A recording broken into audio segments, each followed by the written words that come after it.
প্রথম চান্সে যদি জান্নাতে যেতে চান, জাহান্নামের কোন স্পর্শ ছাড়া যদি জান্নাতে যেতে চান, তাহলে এই 16 বদঅভ্যাস থেকে, 16টি অপরাধ থেকে নিজেকে বাঁচাবার চেষ্টা করতে হবে। কোরআন এবং হাদিসের আলোকে আমরা কিছু হতভাগা মানুষের কথা জানি, যে মানুষগুলো হয়তো নামে মাত্র, তাদের অনেকে মুসলমান, হয়তো অনেকে নামাজ কালামও পড়ে, জান্নাতে তারা যেতে পারবে। কারা সে হতভাগা মানুষ? যারা হয়তো তাদের অনেকে আছে মুসলিমই না, আবার অনেকে আছে যারা মুসলমান হওয়া সত্ত্বেও, নামে মুসলমান হওয়া সত্ত্বেও জান্নাতে প্রবেশ করতে পারবে না। জান্নাতে যাওয়ার পথে বাধাগুলো কি কি, আমরা আজ সেরকম 16টি বাধার কথা জানবো। কয়টি বাধা? 16টি বাধার কথা জানবো। 16 শ্রেণীর হতভাগা মানুষের কথা জানবো, যে হতভাগা মানুষগুলো জান্নাতে যেতে পারবে না। জান্নাতে যাওয়ার এই নিয়ামতের সৌভাগ্য লাভ থেকে তারা বঞ্চিত হবে।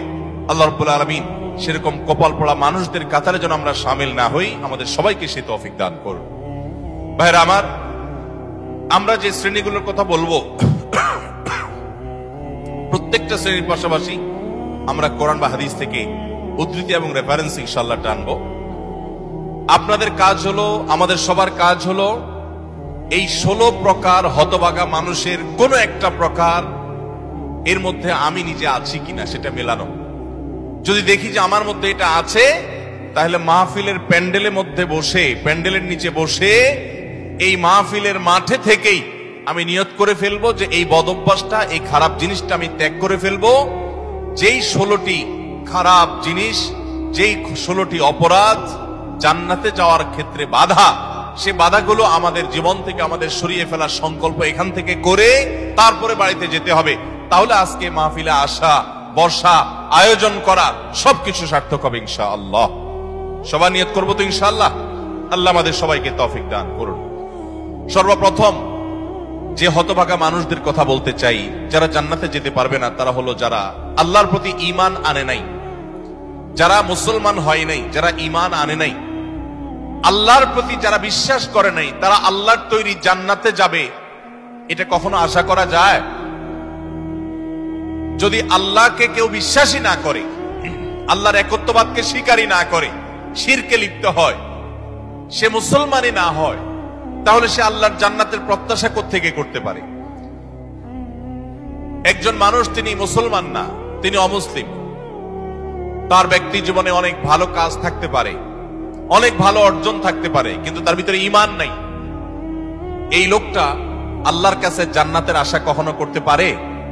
একজন মানুষ বাংলাদেশে মানুষের জন্য অনেক কাজ করেছেন, বাংলাদেশের উন্নয়নে অনেক ভূমিকা তার ছিল বা আছে, বাংলাদেশে অনেক কল্যাণকামিতা তিনি চান, তার অনেক ইন্ডাস্ট্রি কারখানা থেকে বহু দেশের উপকার হয়, দেশে মানুষের উপকার হয়, এরকম আরো বহু উপকারিতা তার দ্বারাই হয়। কিন্তু লোকটা বাংলাদেশের অস্তিত্বকে স্বীকার করে না, বাংলাদেশের অস্তিত্বকে স্বীকার করে না, বাংলাদেশের স্বাধীনতা, সার্বভৌমত্ব এগুলো স্বীকার করে না।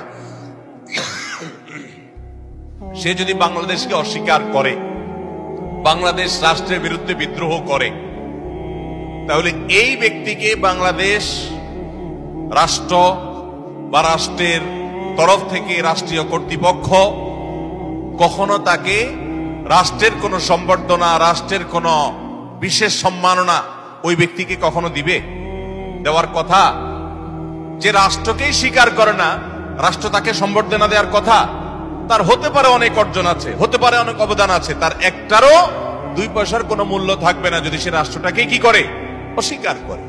ঠিক একই ভাবে যে আমার রবকে মানে না, যার আল্লাহর প্রতি ঈমানই নেই, বিশ্বাসই নেই, তার হাজারটা ভালো কাজ থাকতে পারে, আল্লাহ রাব্বুল আলামিনের কাছে সে কখনো জান্নাত প্রত্যাশা করতে পারে?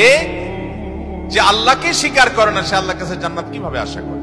এজন্য ভাইরা আমার, সহিহ মুসলিমের হাদিসে আসছে, নবী করিম সাল্লাল্লাহু আলাইহি ওয়াসাল্লাম বলেছেন, লা তাদখুলুল জান্নাতা হাত্তা তুমিনু, তোমরা ততক্ষণ পর্যন্ত জান্নাতে প্রবেশ করবে না যতক্ষণ পর্যন্ত তোমরা ঈমানদার হবে না। অর্থাৎ ঈমানদার না হলে জান্নাতে যাওয়ার কোনো সুযোগ নেই। এই প্রথম শ্রেণীর মানুষ, তারা দুনিয়া থেকে যদি ঈমান ছাড়া যায়, তাহলে সেক্ষেত্রে চিরকাল তারা জান্নাতে নিষিদ্ধ থাকবে, অনন্ত অসীমকাল জাহান্নামে তারা থাকবে, জান্নাতে কখনোই আসতে পারবে না। আর বাকি 15 শ্রেণীর মানুষ যারা আছে, এরা এক সময় তাদের পাপ এবং অপরাধের প্রায়শ্চিত্ত করার পর, এর শাস্তি পাওয়ার পর আল্লাহ তাআলা চাইলে তাদেরকে জান্নাতে দিতে পারেন এবং তাদের ঈমান যদি থাকে, কোনো না কোনো সময় তারা জান্নাতে যাবে, তাদের গুনাহগুলো মাফ হওয়ার পর অথবা শাস্তি হওয়ার পর, যেহেতু তারা ঈমানদার।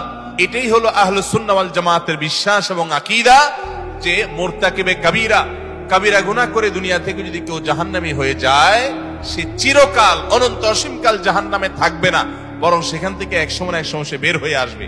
এটাই আহলুস সুন্নাহ ওয়াল জামাতের আকীদা। মুতাজিলা সহ কিছু ভ্রান্ত ফেরকার মানুষের বিশ্বাস হলো যে জাহান্নামে একবার যে যাবে সে চিরকাল সেখানে থাকবে। বিভিন্ন আয়াতের অপব্যাখ্যা তারা করে থাকেন। যাই হোক, তাহলে প্রথম শ্রেণীর কথা আমরা জানলাম, যারা জান্নাতে নো এন্ট্রি, তাদের জান্নাতে প্রবেশের সুযোগ থাকবে না, তারা হলো যাদের আল্লাহর প্রতি ঈমান নাই, যারা মুসলমান না, যারা ঈমানদার না, তারা চিরকালের জন্য জান্নাতে নিষিদ্ধ থাকবে। এক নাম্বার। দুই, দ্বিতীয় যে প্রকারের মানুষ জান্নাতে যেতে পারবে না, বা দ্বিতীয় যে বিষয়টি জান্নাতে যাওয়ার পথে বাধা, সেটি হলো আত্মীয়তার সম্পর্ক ছিন্ন করা। রক্ত সম্পর্কীয় আত্মীয়কে যদি কেউ স্থায়ীভাবে ছিন্ন করে, তাদের সাথে সম্পর্ক যদি একবারে কাট করে ফেলে, বুখারী মুসলিম এক যুগে বর্ণনা করেছেন, নবী করিম সাল্লাল্লাহু আলাইহি ওয়াসাল্লাম বলেছেন, লা ইয়াদখুলুল জান্নাতা কাতি', আত্মীয়তার সম্পর্ক ছিন্ন করে দেয় যে এই ব্যক্তি জান্নাতে প্রবেশ করবে না, সে জান্নাতে প্রবেশ করবে না।